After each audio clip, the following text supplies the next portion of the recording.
শৃংখল চলিহা আৰু অখিল গগৈৰ মাজত তুমুল যুদ্ধ। কোনোবাই যদি সহায় কৰি দিয়াৰ স্বীকৃতি বিচাৰিছে, তেনেহ'লে অন্য কোনোবাই সেই কথাক নস্যাৎ কৰিছে। আচলতে দুঠেঙীয়াক সহায় কৰিবলৈ নাপায় বুলি কোৱা সেই কথাষাৰৰেই ইংগিত বহন কৰিছে নেকি অখিল গগৈয়ে। এসময়ত আমিও দৰ্শক হৈ আছিলোঁ, চাই আছিলোঁ যে অখিল গগৈয়ে যেতিয়া কাৰাগাৰত আছিল, সেই মুহূৰ্তত কাৰাগাৰৰ পৰা উলিয়াবৰ কাৰণে বিশেষভাৱে শিৱসাগৰ ৰাজপথলৈ ওলাই আহিছিল শৃংখল চলিহা। এইবাৰ 2026ত পণ কৰিছে যে শৃংখল চলিহাই অখিল গগৈ তথা ৰাইজৰ দলক উচিত শিক্ষা দিব। আচলতে শৃংখল চলিহাই এইবাৰ কাক সহায় কৰিব? শৃংখল চলিহাৰ সম্পূৰ্ণ সৈন্যই লগ লাগি অখিল গগৈৰ বিৰুদ্ধে এইবাৰ অখিল গগৈক শিক্ষা দিবৰ কাৰণে মনস্থ কৰিছে। আচলতে এতিয়া কথাটো হ'ল যে শৃংখল চলিহাই বিজেপিক সহায় কৰিব নে কংগ্ৰেছক নে অন্য কোনোবাৰ দলক। নমস্কাৰ প্ৰিয় বন্ধু বান্ধৱীসকল, আপোনালোকৰ ওচৰলৈ লৈ আহিছোঁ এটা গুৰুত্বপূৰ্ণ প্ৰতিবেদন। প্ৰতিবেদনটো সম্পূৰ্ণ শেষলৈকে চাব আৰু তেতিয়া সম্পূৰ্ণ কাহিনীটো বুজি পাব। প্ৰতিবেদনটোৰ ওচৰলৈ যোৱাৰ আগতে আপোনালোকক ক'ব খুজিছোঁ, আপুনি যদি নতুনকৈ আহিছে তেনেহ'লে প্লিজ চেনেলটো ছাবস্ক্ৰাইব কৰি দিব আৰু প্ৰতিবেদনসমূহ ভাল পালে লাইক কমেণ্ট শ্বেয়াৰ নকৰাকৈ নাথাকিব। তেনেহ'লে আহক প্ৰতিবেদনটোৰ মাজলৈ যাওঁ। অখিল গগৈ পিয়ে আমাৰ ল'ৰা গাড়ী ৰখাই পেলাই তাৰ ঘৰ নাহৰকটীয়াত সি শিৱসাগৰ টাউনত আহি পেলাই গাড়ী ৰখাই সি কৈছে তাক ক্ষমা নোখোজালৈকে গাড়ী যাব নোৱাৰে। এতিয়া আমাৰ সৈনিকক কোনোবাই প্ৰহাৰ কৰিবলৈ আহিব, আমি বহি থাকিম, এইটো বস্তু নহ'ব ন। আমি জাতীয়তাবাদী মানুহ, আমি লাল চালাম কৰি পোৱা নাই, আমি জাতীয়তাবাদী মানুহ, আমি জয় অসম কোৱা মানুহ। আমি এখন যুদ্ধ কৰিম 2026 চব সাজু থাকক। আৰু এইকেইদিনত লাগিম বুলি কৈছে, কোনদিনা লাগে সময় দি দিয়ক, আমাৰ ল'ৰাবোৰ ব্যস্ত থাকে, যোনদিনে সময় দিব আমি তাতে পাই যাম। অখিল গগৈৰ বিপৰীত কথা নাই। কথাটো হৈছে অখিল গগৈয়ে 2021 পৰা আজিলৈকে এটা কথা স্বীকাৰ নকৰিলে যে বীৰ লাচিত সেনাই অখিল গগৈক জিকাইছিলে। অখিল গগৈক মই এতিয়া লগ পাইছিলোঁ, তেখেতে ক'লে তেওঁ পদাতিক সৈন্য আছে, তেওঁ খুব পপুলাৰ মানুহ, সেইকাৰণে শিৱসাগৰ জিকিলে, তহঁতৰ কোনো ভূমিকা নাই বুলি ক'লে।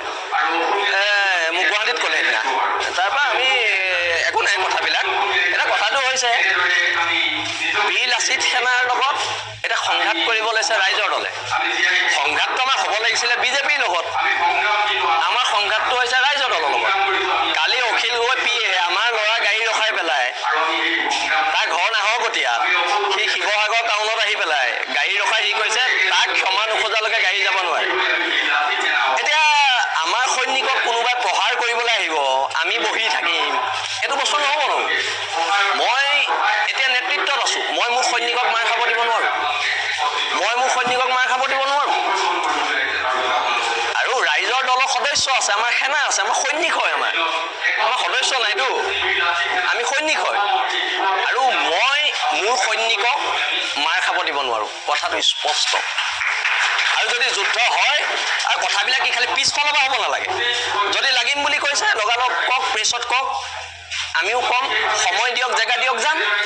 কথা ইমানেই, হয়নে নহয়? ৰাজনৈতিক যুদ্ধ হ'ব আৰু নীতি আদৰ্শৰ ক্ষেত্ৰত ৰাজনৈতিক যুদ্ধ হ'ব। মই এদিন কমিউনিষ্ট, এদিন মই জাতীয়তাবাদী নহয়।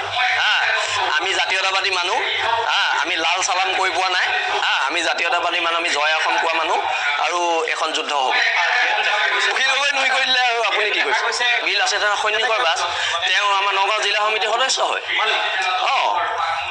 বাৰে বাৰে কোৱা হৈছে সংঘাতত নাহিব, সংঘাতত আহিলে সংঘাতত আহিম, আৰু কথা ইমানেই, ইমান কথা পাতি লাভ নাই। খালি কথাটো হৈছে কি, কেতিয়া লাগিব সেইটো ক'লেই হ'ব। 2026ত আমি 25ত দল গঠন কৰি আছোঁ।